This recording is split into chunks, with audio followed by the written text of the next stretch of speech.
CEDU was an emotional growth reform school that was open from 1967 until 2005.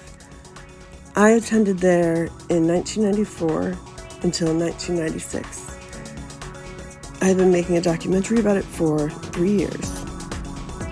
A little over 2 years ago, a staff that I knew and loved there gave me a box of documents that our school's founder, Mel Wasserman, had completely forgotten about.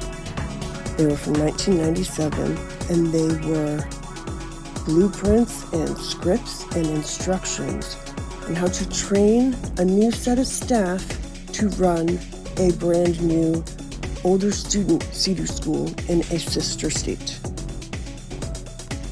What is available online about CEDU right now are the Prophet scripts. They are the truth, the children's, the brothers, the I want to live, the dreams, the values, and the imagine. And then there is the I and Me workshop and the summit. What I have are the staff instructions on how to train other staff members to run these prophets. I also have staff instructions on how to run reps and how to run our day-to-day lives at CEDU. I started this documentary because there were a few CEDU staff that I had kept in touch with. And when I realized that this was an anomaly amongst the quote-unquote survivor community, I knew I had a bigger story than what the other survivors had ever known. CEDU was very different than the other schools in the troubled teen industry. And I think that I know why. We were the source school. Many schools came from CEDU, but they did not have the quote-unquote magic that we had. There were things that I picked up on from just being in the survivor community and talking to people. And it was realizing that people at the WASP schools, the Worldwide Association of Specialty Program Schools, those kids had to read Jonathan Livingston Seagull. They also had to do things like Astro Project, like we did at CEDU. They also had a character stretch. So I found CEDUisms scattered around what is still happening in the troubled teen industry today. We had thought that in 2005, that whatever CEDU was doing was special in some sort of way, that they couldn't replicate it. And we were very correct, because anytime what we went through was anywhere else, they messed it up royally. When we went through it, it was bona fide brainwashing. We were almost aware that it was brainwashing when we went through it. When the other kids had to go through versions of what we went through, they bastardized parts of the prophets and made it just ritualized torture that forced children to disassociate so badly that I've talked to some of those people on the phone before and seen them split personalities while I was talking to them. But why should we care about this, and what can we do? And I want to tell you what I only very recently figured out. It is Rudy Bentz and NatSap. I had a theory when I started working on the documentary and started filming, and it is that I found out this fact. It is that both Rudy Bentz and Guy Bonanno worked at CEDU in the 70s. That Guy Bonanno, when he was 19, worked as maintenance staff, while Rudy Bentz also was working at CEDU. And this is when CEDU was a straight-up Synanon clone. They shaved the kids' heads and prophets and everything. The prophets didn't have names or themes or songs like they did when we knew them.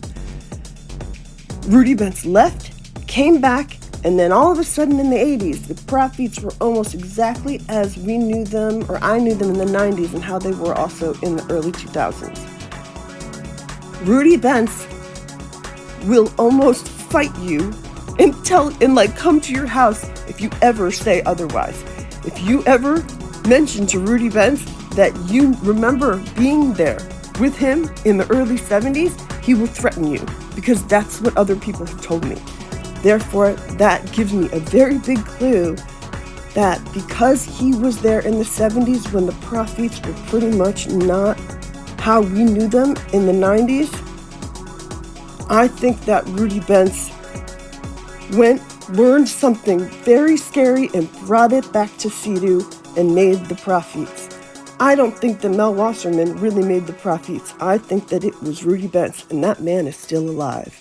And do you want to know what he did while CEDU was still open?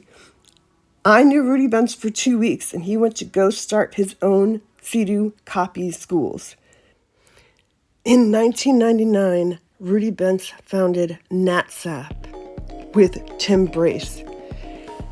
And it was founded by the founders of 6 programs within the troubled teen industry: Aspen Achievement, Diamond Ranch, Carlbrook, ex-CEDU staff, ex-Alon staff, Hidden Lake Academy, Logan River Academy, and Provo Canyon. This was all started with also Michael Allgood, who was from Cascade, Tim Brace, who worked at CEDU and Cascade, and I believe RMA. They all made an umbrella corporation with the educational consultants of all over the United States.